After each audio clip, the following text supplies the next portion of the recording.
Nick speaking, and welcome to this video. Right, another update on the wolves, and I haven't actually painted anything on the wolves themselves, but what I have done is I've finished the bases, well, pretty much finished them.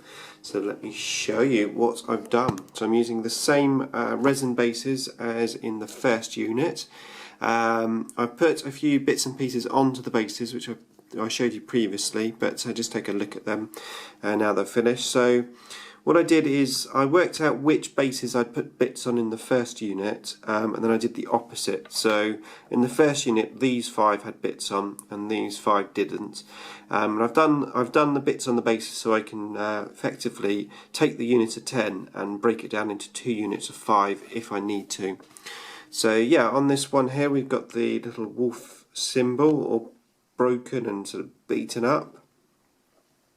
And then we've got these like wire things here, whatever they are, little coils or whatever they are, bits of metal basically.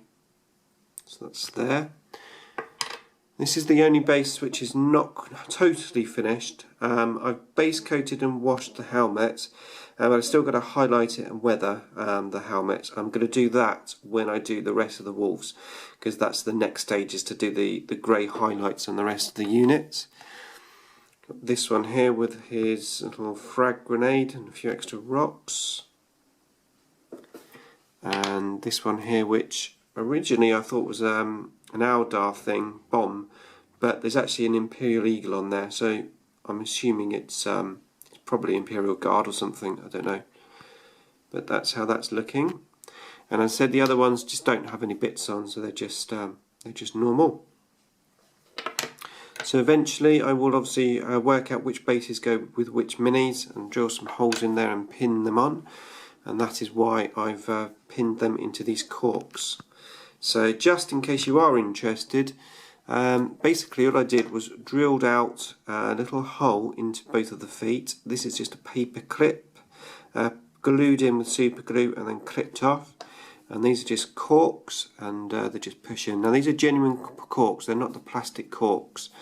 I did put the penny on the base, super glued that on, and as you know I've got these magnetic strips up over here which really helps.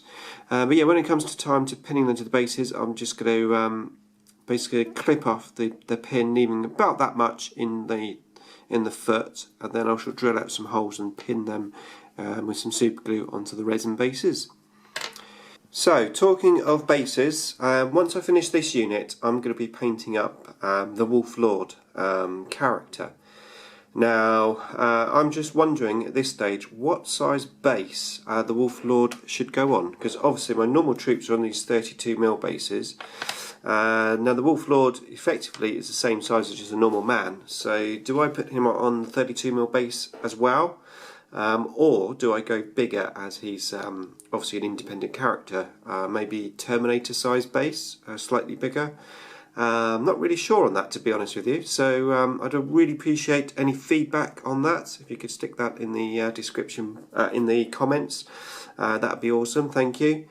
And that's my update. So I really hope you like the bases. Next up is the mammoth task of glazing all of the grey, but once that's out of the way, it's just the edge highlighting on the black, the weathering, put them on the bases, varnish them, and some blood effects, and we are done. So exciting times. I'm really glad I've got the bases out of the way, because you know, there's nothing worse than pretty much finishing your art unit and then you've got to paint the bases. So at least my bases are all done. So once I've finished the unit, stick them on the bases and I'm ready to go. Okay, so that's it for this video. Hope you enjoyed it, and as always, thanks for watching.